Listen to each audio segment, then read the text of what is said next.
Be seated. The defendant will rise and face the jury. Ladies and gentlemen of the jury, have you reached a verdict? We have, Your Honor. We, the members of the jury, find the defendant, Dibbs Brown, not guilty. The prisoner is discharged and the jury is dismissed. Mr. Rood, you're the greatest lawyer in the world. Boy, am I lucky. Yes, Dibbs, you are. Very lucky.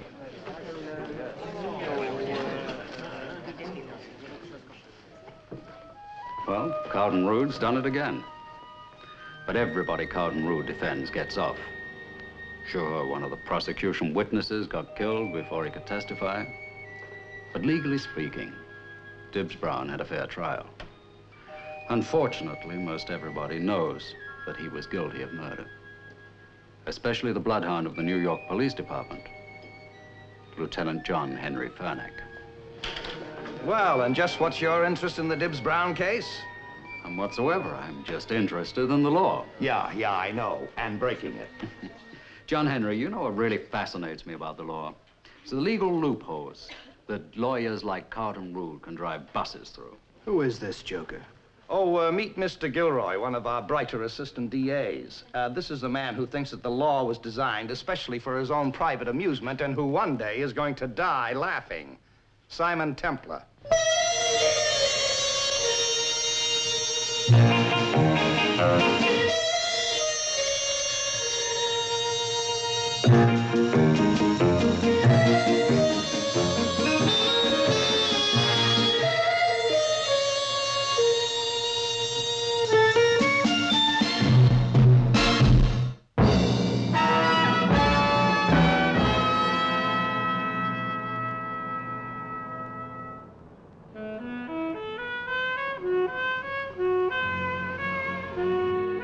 Hey, Joe, there's a light on.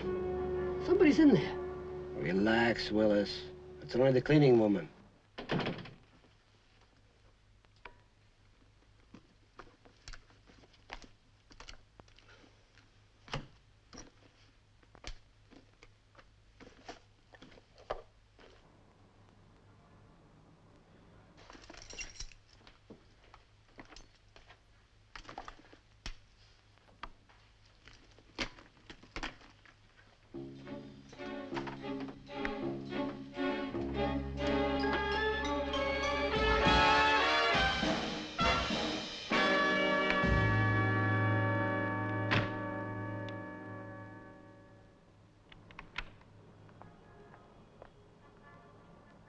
I'll wait until she turns the corner, and I'll pull up a little closer.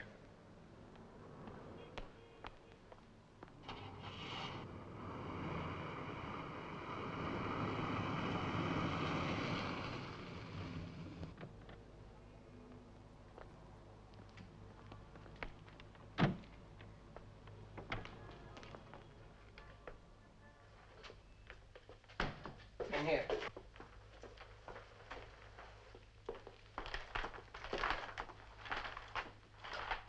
I had the kerosene drum stored at this end, because the floor runs downhill.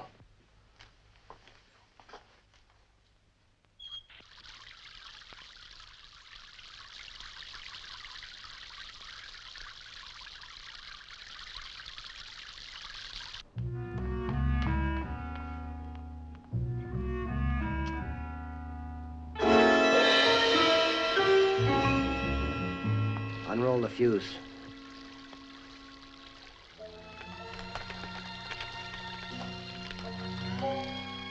Is that you, Mr. Sholto? Mr. Sholto?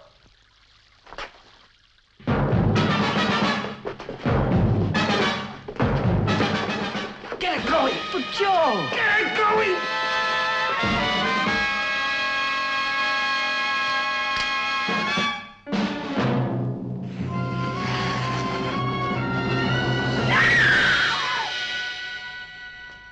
You want to get out of here alive? Shut up!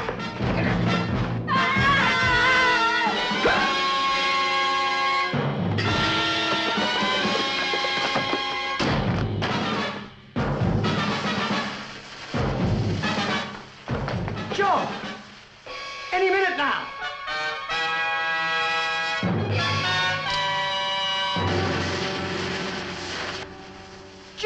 gonna blow! Hold it.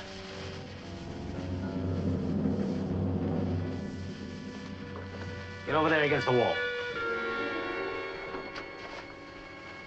Put your hands above your head.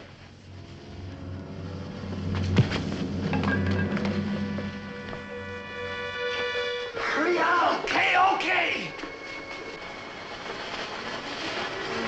Come on, hurry up! Carter!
Morning, Joe. Frank, gee, is it 8 o'clock already? Yeah. What's the story? Her name's Yarrow. They pulled her out of that Shelter warehouse blaze last night. The minute she comes to, phone Lieutenant Fernack. Yeah, okay. So long. So long. Hello? Yeah. Yeah, the police woke me at 3 o'clock in the morning and told me. Well, I'm fully insured, so there's no financial loss, but what really gets me is this poor old cleaning woman. Yeah, I understand that a policeman lost his life trying to save her. Yeah, it's terrible. Well, thanks a lot for phoning, huh? Goodbye. You know, Know what? Agnes Yarrow's still alive. She's in Bellevue. Unconscious and on the critical list. Yeah, but what happens when she comes to? She saw her. She'll talk. Willis, you know why I'm worth a lot of money and you're broke? Because I keep my head. Now, if I hadn't learned to deal with a crisis calmly, I'd never have gotten anywhere. But, Joe... Here, have a drink. Now, if that Yarrow woman talks, it's only her word against yours and mine. Now, relax. But, Joe, this cop is dead. That makes it arson and murder. We're in real trouble now. We're not in trouble. We're not gonna be. Carlton Root will take care of that. You really think so? I know so.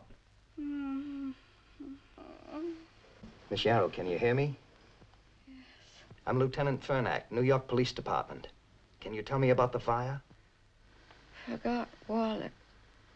Went back. Saw Mr. Sholto's call.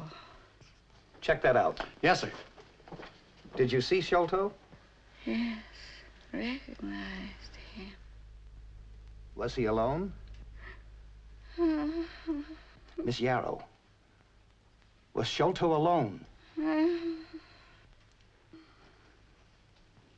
That's enough for now. The doctor said 2 minutes only.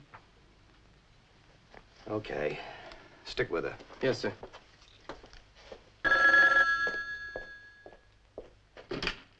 Lieutenant Fernack's office. No, he's over at Bellevue Hospital questioning the Yarrow woman. I'll have him call you. Oh, just a minute. Here he is now. It's the Department of Motor Vehicles. Fernack. Yeah? Okay, thanks. The Yarrow woman claims that she saw Sholto's car at the fire and his license number checks out. Better impound the car quick. Okay, sir. There's a Miss Hammond to see. Your card's on the desk. What for? In connection with the Sholto fire. Okay, send her in. Right.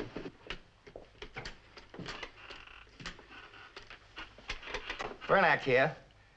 When will the Austin Squad report be in on the Sholto fire? Okay, fast as you can. Right.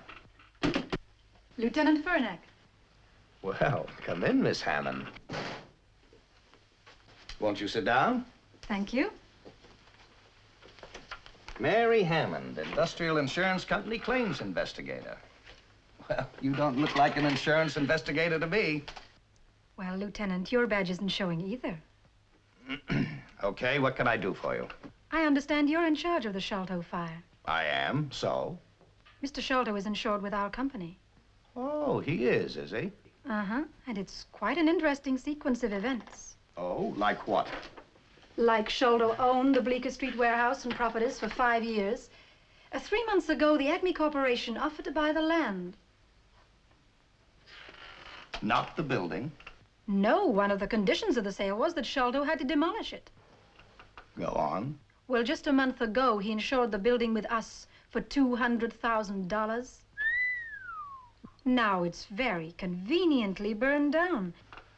And Sholto saves the expense of demolition and collects $200,000. Maybe, unless there's evidence to prove that Sholto started the fire himself. Sholto's committed a lot of crimes, and we've never been able to pin anything on him. But this time, he certainly has a motive, hasn't he? I'd say so. Did you know that Sholto was seen at the scene of the fire? No, I didn't. Who saw him? The Arrow woman. She identified his car, and the license number checks out. We've impounded the car, and now we hear... Excuse me. Bernack. Yes? Kerosene? I see. Okay, thanks. The Sholto warehouse was flooded with kerosene.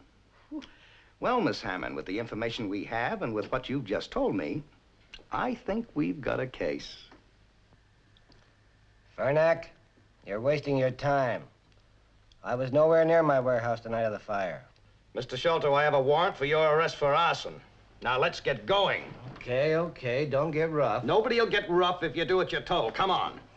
Why not? My lawyer will have me out of there in 1 hour. And he'll get me a not guilty verdict at the trial, if there is one. Oh, yeah? And who might this legal magician be? Carlton Rood. I don't see any serious problem, Joseph, providing you're absolutely truthful with me. You set that fire yourself, didn't you? Oh, now, look here, Joseph, I'm your lawyer. Now, level with me. It's privileged communication. It can't be used against you. Now, you set that warehouse on fire, didn't you? Yeah. By yourself? Willis Burnham helped me. Oh, go on. Agnes Yarrow works there as a cleaner. We watched her go. She must have forgotten something because a couple of minutes later she came back. She... Caught you in the act. Yeah. And? We were desperate. I'm not interested in your emotional pressures. What did you do? We couldn't let her go, could we? You knocked her out and left her there. Yeah.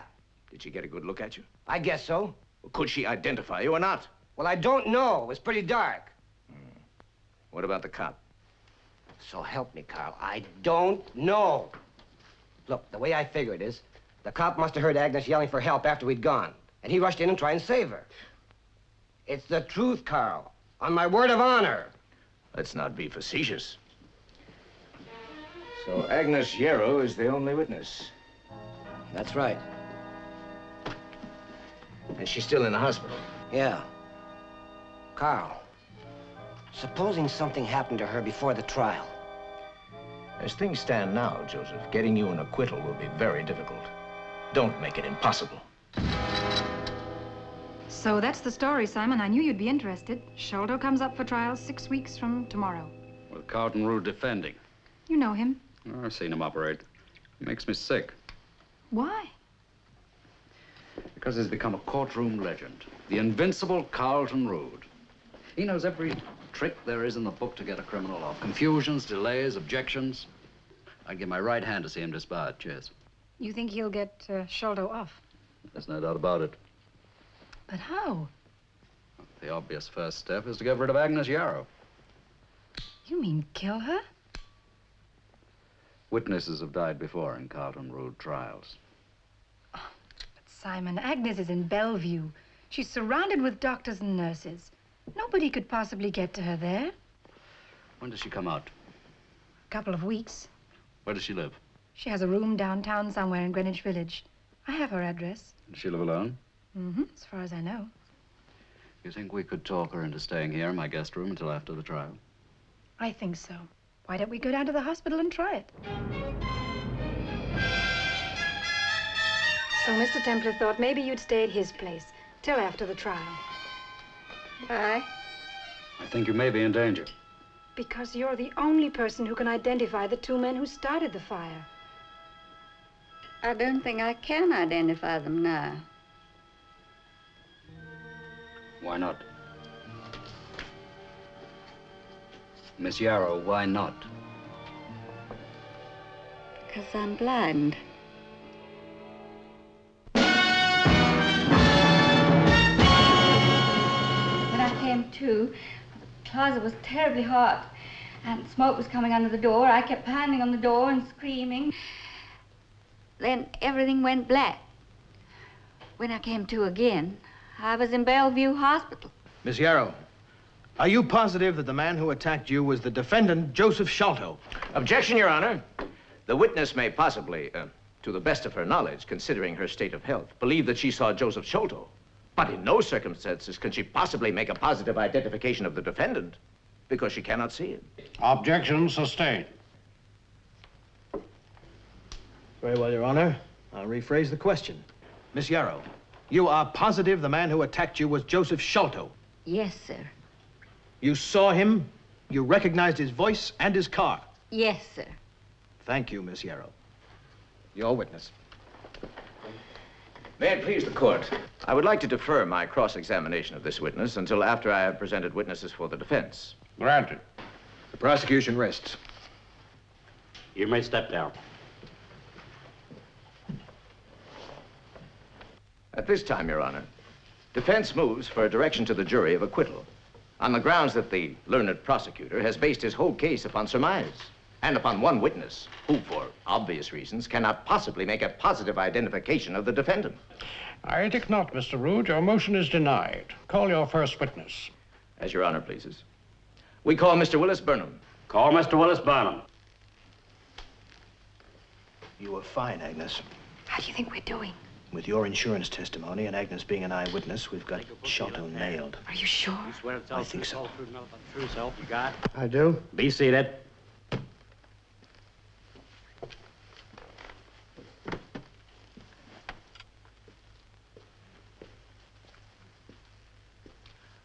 What is your full name, please? Willis Harding Burnham. And what is your occupation? I work for Sholto Import-Export Company. Mr. Burnham, what did you do on the evening of October 5th? Well, I played cards with Mr. Sholto. Where? Well, at his home. At what time did you arrive at Mr. Sholto's house? 9 o'clock. Well, how can you be so specific? Well, Joe and me had dinner together in the restaurant. And then we drove to his house in Brooklyn. Well, we had the radio on, and just as we were turning into Mr. Sholto's driveway, the announcer started the 9 o'clock news. Does anyone really believe testimony like that? 2 o'clock in the Lap morning. it up. I looked at my watch, and I noticed how late it was getting, and I told Mr. Sholto I'd better be going. So he drove me to my home. You played cards all evening? Yes, sir. Did you at any time between 9 that evening and 2 the following morning leave Mr. Sholto's house? No, sir. At any time during the evening did Mr. Sholto leave his house? No, sir. In other words, during the entire 5 hours, you were continuously in the presence of Mr. Sholto inside his house? Yes, sir, that's right. Your witness, Counselor. Mr. Burnham, you have told the court that you and Mr. Sholto played cards for 5 hours on the night of October 5th at his house. Is that correct? Yeah, that's right. What did you play? Pardon? What game did you play? Oh, gin rummy. You hesitated. Yeah, I couldn't remember for a second. Did you win? No, I lost. How much? I can't remember. Really? You can remember a dinner in a restaurant. You can remember driving to Mr. Sholto's house. You can remember an announcer on a 9 o'clock newscast, but you can't remember how much you lost at gin rummy. Well, it was only a few dollars. I can't remember. I see. Mr. Burnham, how long have you known Mr. Sholto? About 15 years. Is he a close friend? Well, yes. He is also your employer, is that right? Yes. What is your salary, Mr. Burnham? Oh, about $175 a week. That's a good deal of money. Do you have any other source of income? Objection. As prejudicial to the character of the witness. Sustained. I'll rephrase the question. Mr. Burnham, are you completely dependent upon Mr. Sholto financially? Objection. Same grounds. Your Honor, I am not trying to sway the jury by prejudicing it against the character of the witness. I insist the jury should not be influenced by whether the witness works a great deal or not at all, by whether he is wealthy or impoverished. But I think it is essential for us all to know if the witness is economically dependent for his existence upon the man for whom he is testifying. The point is well taken, Mr. Gilroy, and the objection is overruled.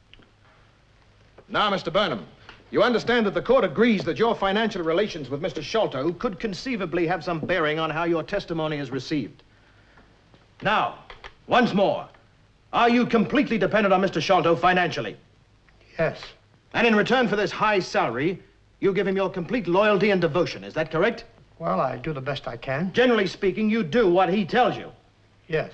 Mr. Burnham, does your obedience include perjury? Objection, Your Honor. Objection. That's a most improper. Sustained. The last question will be stricken from the record, and the jury will disregard it. Mr. Gilroy, you know better than that, and you will please refrain from asking any similar questions. I withdraw the question, Your Honor. It is enough the jury is aware that the witness is totally dependent for his livelihood upon the man in whose favor he is testifying. I have no further questions. You may step down. May it please the court. At this time, I should like to cross-examine Miss Agnes Yarrow. So be it. Call Miss Agnes Yarrow. Miss Yarrow, before the tragic loss of your sight, for which we all feel deepest sympathy, you wore glasses, did you not? Yes. All the time? No, just for reading and working. You wore them to polish a desk or scrub a floor. Yes. Did you wear them on the street? No. When you returned to the warehouse on the night of October 5th, you saw an automobile parked at the door. Yes, I've said that. Were you wearing your glasses at this time? No. Miss Yarrow, what is the color of Mr. Sholto's car? Red. You could see this? Yes. In the dark, without your glasses? Yes. Ah.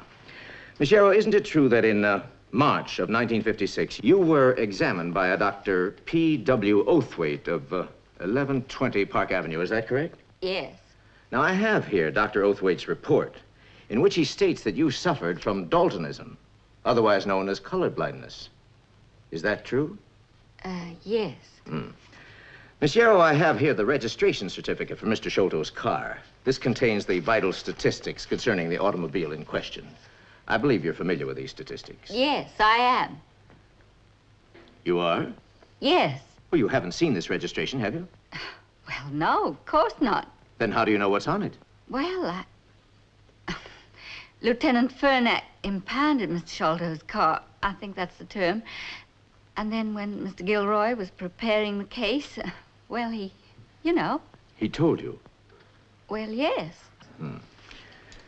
Mr. Gilroy, my colleague, is an able and distinguished prosecutor. He invariably prepares his cases and his witnesses meticulously and honestly. And he told you the color of Mr. Sholto's car. Well, I knew it was either red or green. He told you the color? Yes, because I wasn't sure which. Did he tell you the license number, too? Objection, Your Honor. I withdraw the question. Now, Miss Yarrow, let's retrace our footsteps a little. When you went back to the warehouse to collect your forgotten wallet, and you saw a car which you assumed to be Mr. Sholto's, you were not wearing your glasses. I've said that. No, I wasn't. And you went into the warehouse. Yes. Were there any lights on in the warehouse? No. It was in complete darkness? Yes. Except for the flashlight beams. Ah, yes, the flashlights. Now, when you stood at the doors which lead from the receiving area to the warehouse storage area, a flashlight beam was pointed directly into your face, was it not? Yes. So that you couldn't see clearly who held the flashlight? Well, no. The light was right in my face. In fact, you could see nothing of the interior of the warehouse storage area at all. I saw enough to recognize Mr. Sholto. Well, you testified earlier that you called out. I believe your exact words were, "Is that you, Mr. Sholto?" Am I correct? Yes. So that you weren't sure whether it was Mr. Sholto or not? Well, I'd seen his car. I just knew it was him. You mean you assumed it was he? Well, I mean, who else could it have been? Well, Miss Yarrow, I don't know. It might have been anybody. Mightn't it? It was Mr. Sholto. I know it. Now, after you called out, "Is that you, Mr. Sholto?" you turned around and started running towards the doors. Yes. Well, now, why would you run away from Mr. Sholto? I was frightened. You've been frightened by Mr. Sholto on earlier occasions? No, but... But you weren't sure who it was.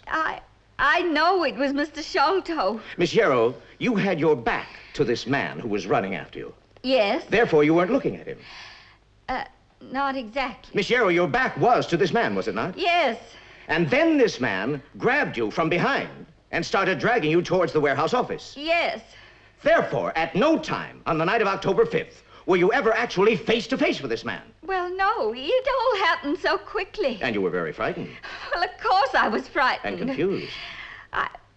I know it was Mr. Sholto. Miss Yarrow, you are under oath. Did you ever, on the night in question, see Mr. Sholto face-to-face in even a reasonably good light? No. Then you cannot positively swear beyond any question of a doubt that your unknown assailant was Mr. Sholto at all. No.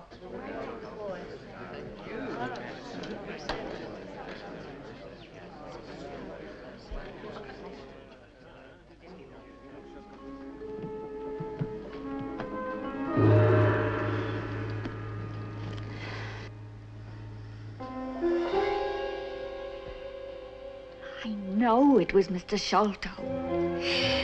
I recognized his voice that night, and I recognized it again this morning when he spoke to me. I know it was Mr. Sholto.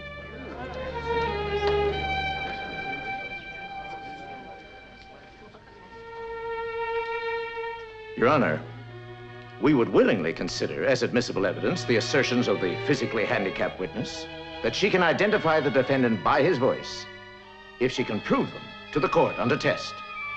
To prepare such a test, we request an adjournment until Monday morning. Mr. Gilroy. No objection at this time, Your Honor, but... Motion granted. The court will adjourn until Monday morning next at 10 o'clock. If you want to get out of here alive, shut up. If you want to get out of here alive, shut up. Have you got it? I think so. It's a cinch. You can borrow the tape machine if you want it. Just be good, and you'll be well paid. Miss Yarrow, you have testified before this court that on the night of October 5th, you heard a voice. Is that correct? Yes. And that this voice said to you, "If you want to get out of here alive, shut up." Is that correct? Yes. Now, you further testified that this was Mr. Sholto's voice, and that you'd recognize it again. I'd recognize it anywhere. Now, Miss Yarrow, you're going to hear the words that you claim you heard spoken in the warehouse on the night in question. Perhaps one voice, perhaps not. One of these voices will be Mr. Sholto's. Are you ready? Yes. If you want to get out of here alive, shut up. If you want to get out of here alive, shut up. If you want to get out of here alive, shut up. Now, Miss Yarrow, you're going to hear the voice or voices again. Are you ready? Go ahead. If you want to get out of here alive, shut up. Miss Yarrow, is that the voice you heard in the warehouse on the night of October 5th? Yes. You're sure? Yes, positive. If there's any prompting or comment from the spectators, I shall clear this court immediately. Now, let's try again, Miss Yarrow. If you want to get out of here alive, shut up. Is that the voice, Miss Yarrow? They sound so much alike. I don't know. You just said you'd recognize it anywhere, Miss Yarrow. I'll give you another chance. Now, this is the same voice again. If you want to get out of here alive, shut up. That's it. I'm positive. You are? Yes. Miss Yarrow, here's another voice. If you want to get out of here alive, shut up. Is that the voice you heard in the warehouse on the night of October 5th? I don't know. No. You're sure?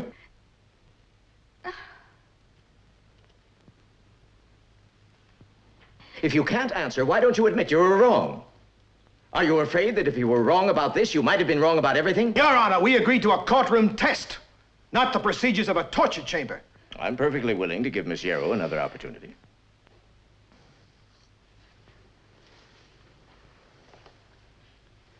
If you want to get out of here alive, shut up. Now, Miss Yarrow, for the last time, do you know or don't you? Was that the voice you heard on the night of October 5th?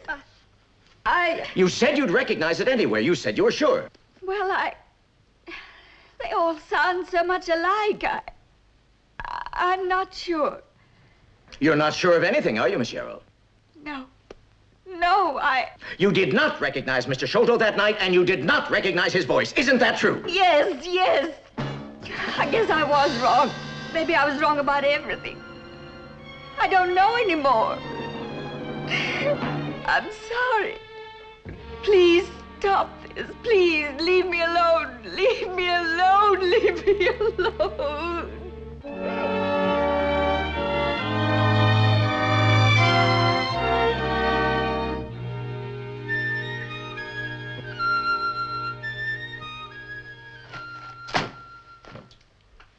Sorry. Don't feel too badly, John Henry. You did your best. Yeah, but it wasn't good enough. Well, let's say it wasn't as good as Carlton Rood's. That lying shyster fraud. Do you know something? He's talking to the Bar Association tonight, and his topic is courtroom technique. If you've got nothing better to do, listen in. It's on FM radio. I'll do that. Look, for all I know, maybe the cop did hear Agnes screaming and rushed in to try and save her. Do you believe that? No. Neither do I. It isn't a question of what you and I believe. The state of New York says the Sholto case is closed. Well, it's fine for you, John Henry. But it's not closed for me. Now, look here, Templar. Don't you go sticking your nose in where it's not wanted. John Henry, me stick my nose in? It's too small. Mr. Rood, it's a very intriguing idea for the public. A famous lawyer's reminiscences about his outstanding cases. What would you call the book? Why, the Carlton Rood story. As told to Tom Simmons, I presume. Mr. Rood, I'm not interested in getting the credit as the author. All I want is 50% of the royalties. You'll take the fame, I'll take the praise. Oh yes, the money. Now, if you can see your way clear to giving me your cooperation, I'll set up a deal with the publisher tomorrow. Very well, Mr. Simmons. I'll think it over. Fine. Here's my card. You give me a call. Won't take but more than a couple of weeks of your time. You just supply me with the court records and talk them over with me briefly. And, of course, the finished manuscript is completely subject to your approval. As I said, Mr. Simmons, I'll think it over. Fine, then. I'll expect to be hearing from you. By the way, Mr. Rood, aren't you ever worried about some of your clients figuring you as a pretty lousy security risk? What do you mean? Mr. Rood, you must have all sorts of stuff in your files on people like Joe Sholto and Dibbs Brown that the police would just eat up. So? Aren't you ever nervous? Of what? Being killed. Killed? Oh, but of course you would have taken precautions, just in case some trigger-happy mobster did get ideas. Oh, by precautions, I mean like making a list of the people most likely to worry about you, leaving it in safe hands, with instructions to deliver it to the police in the event that you should expire suddenly. And, of course, dropping a few words in the right places about what you've done. Mr. Simmons, I'm puzzled about your concern for my welfare. Oh, Mr. Rood, sir, I just want to be sure that we are able to finish this book once we start it. Goodbye, sir. And I hope to be seeing you.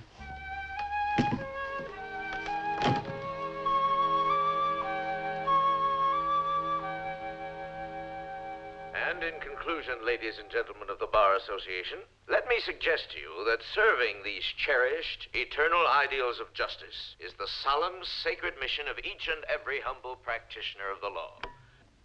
Is the solemn, sacred mission of each and every humble practitioner of the law. Stan, that's terrific. It's incredible. Well, not really. I've been soaking up that slop for almost an hour. So that's how Rood did it. Yes, Agnes, and that's how we're going to do it back to him. You want to run through it once? I have your time. I thought you said you wanted to go out. Oh, I have to do a little errand before Mr. Root leaves the Bar Association dinner. Then let's try a take. All right. All ready? Go ahead. Mr. Root, the senator's been appointed chairman of the Crime Commission, and he's determined to get Sholto. Why come to me? Because you're his lawyer. You understand that the senator is prepared to be very generous.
Now, Agnes, in the morning, Mary's going to take you down to 8th Street. I want you to talk to your landlady, your neighbors, spread it around that you're going to have an eye operation and that some big, rich, important lawyer is going to pay for it. All right, Mr. Templar, whatever you say. Are you sure there's nothing missing? None of the private files? Nothing, Mr. Rood. Only a blank reel of tape. Mrs. Donaldson, do you think it's possible that some of my clients might want to... Want to what, Mr. Rood? No, it's ridiculous. Call the building superintendent about new glass for the door. Yes, sir.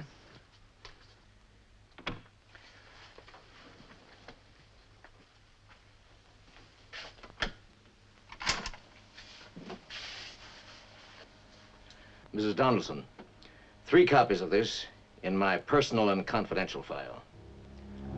To whom it may concern, this is a document to be used only if I should die of anything but the most incontestably natural causes. From time to time, in my role as defense attorney, information on such men as Joseph Sholto, Dibbs Brown, Herman Schacht. What's that for? Mr. Sholto, it's a tape recorder. But what for? Well, a tape recorder is a thing you record on or play something back on. Yeah. Are you trying to be funny? I'm never funny.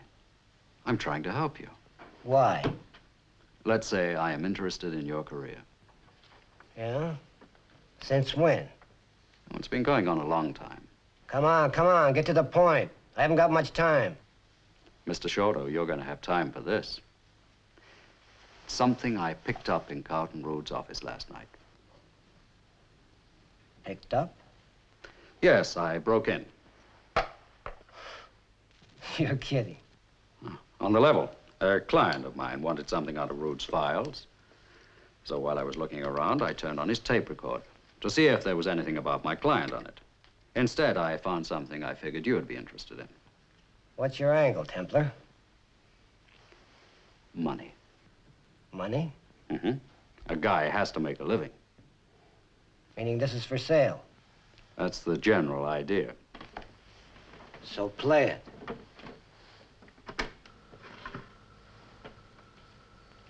Mr. Rood, the senator's been appointed chairman of the Crime Commission, and he's determined to get Sholto. But why come to me? Because you're his lawyer. You understand that the senator is prepared to be very generous. How generous? If Sholto's convicted, $100,000. If the senator also nails the 3 other clients of yours whom we've discussed, you'll get a federal judgeship. Are you interested? I might be. It would be a nice, distinguished peak to retire to in a few years, and a perfect out from having to defend your old clients. Well, Sholto wouldn't present much of a problem. He set that warehouse fire, you know. Willis Burnham helped him. Burnham? Well, you wouldn't have heard of him. He's a stone-headed little creep Sholto keeps around for laughs. Why, that dirty... Shut up. Strong hunch they murdered the cop who was involved. Mr. Rood, will you cooperate with Senator McPherson generally? You may tell the senator that Carlton Rood will be delighted to do everything in his power to make the crime commission effective. What's the idea? Oh, that's enough for a free sample. Turn it on. The rest is blank tape. Believe it. That's Rood's voice, all right. Joe, I warned you. I told you that guy knew too much. There is more. Where? In a safe place.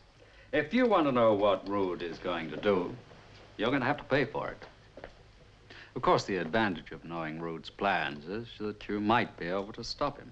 And you do want to keep all this, don't you?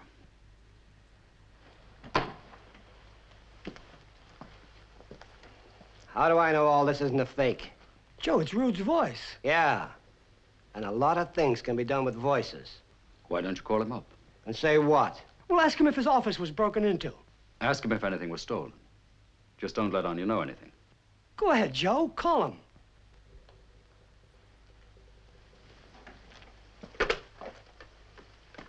Get me Carlton Rood. I'll hold on. The first thing you might stop is Agnes Yarrow's eye operation. If it's successful, she'll identify you. What? The details are on the other tape. Hello, Carlton. Oh, hello, Joe. How are you? Yeah, fine, fine. I heard a rumor that your office was broken into. Is that right? Yes, that's right, Joe. Last night. Anything taken? No, nothing at all, except a reel of tape from my recorder. Tell me, how did you find out? Oh, these things get around. You know how it is. I'll be seeing you, Carl. Did he confirm it? Yeah. I always said that Rood was too slick. Joe, you gotta shut him up. What's all this about Agnes Yarrow? Oh, ask anybody in her old neighborhood. She lives down on 8th Street. I have her address somewhere. I know her address. Go on. Her landlady's been telling everybody that she's going to have some sort of eye operation. And a big shot lawyer is paying for it. Go down and talk to Yarrow's landlady. Okay, Joe. Check with the neighbors while you're at it. Okay.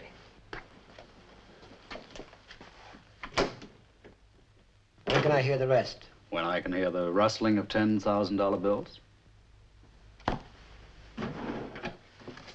Who else is on the list? Oh, Dibbs Brown, Herman. You can't trust anybody. Not even your own lawyer. Here. Fair exchange. Now beat it.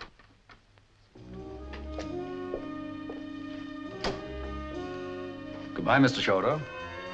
The tape recorder's on the house.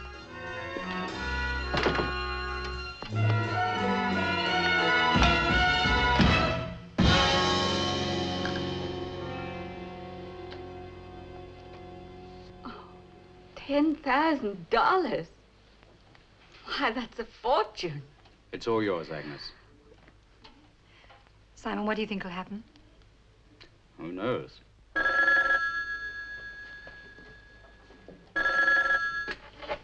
Hello? Hello, Templar. Were you calling me? Yes, John Henry, I was. I have a hot tip for you. Put a couple of men on Carlton Rood's office for the next 8 hours, will you? Why? Look, what are you up to? Oh, nothing. I'm merely acting as a catalytic agent. A what? A catalytic agent. It's an inert substance that causes a chemical reaction between two others. What are you talking about? John Henry, just do as I ask. Put 2 men on Carlton Rood's office for the next 8 hours, or better still, do it yourself. I have a strong hunch that Comrade Sholto is about to do something very, very illegal.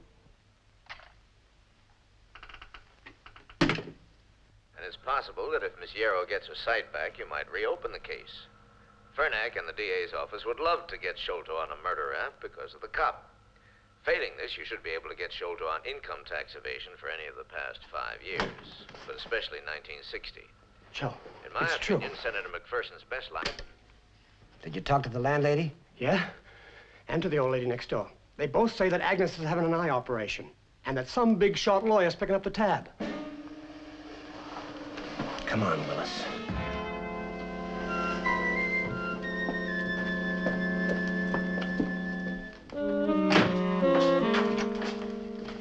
Mr. Sholto. Hello, Joseph. Nice to see you.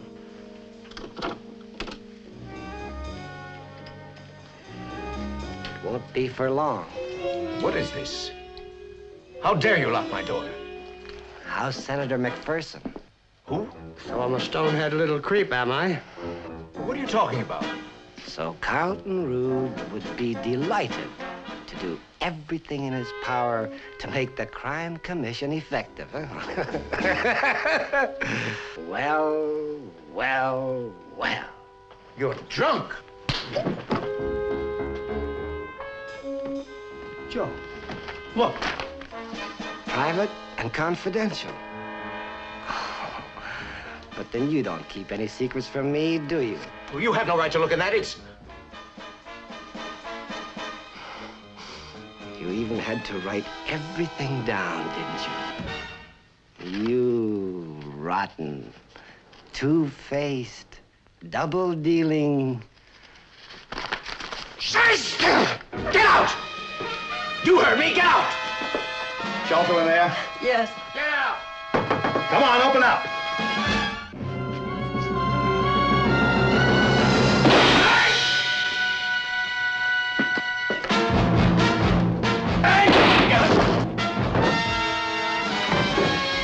Drop it! Quick! Let it go.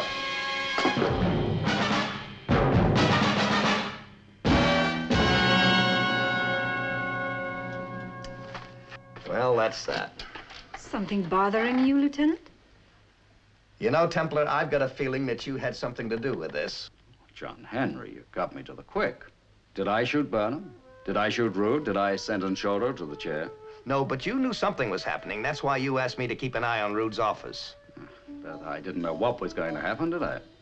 And if Sholto hadn't locked the door, you would have been in time. John Henry, I give you my word, all I did was set in motion certain actions and reactions. The ungodly behaved predictably, with the end result that evil destroyed itself. Now, how about having a steak with Mary and me? You paying? And I always.